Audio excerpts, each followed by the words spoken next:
একটা পুরুষ তখনই কান্না করে যখন নিজের জীবনকে বাজি রেখে পরিবারের জন্য কঠোর পরিশ্রম করে যায়, অথচ তাকে বোঝার মতো কেউ থাকে না। শেষবারের মতো আরেকবার চেষ্টা করে দেখি। পৃথিবীতে এই চিন্তাটাই অনেক সফল মানুষের জন্ম দিয়েছে। অভাব আর অভিযোগ এমন একটা জিনিস যা অন্যের কাছে না বলাটাই ভালো।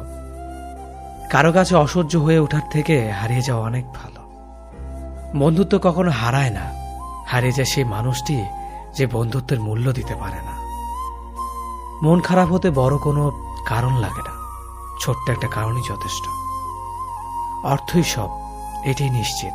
অর্থ থাকলে মনে শান্তি থাকবে। মানুষ পরিস্থিতির কাছে সবসময় অসহায়। মানুষ ইচ্ছে করে কখনো কষ্ট পেতে চায় না, কারো কাছে লজ্জিত হতে চায় না।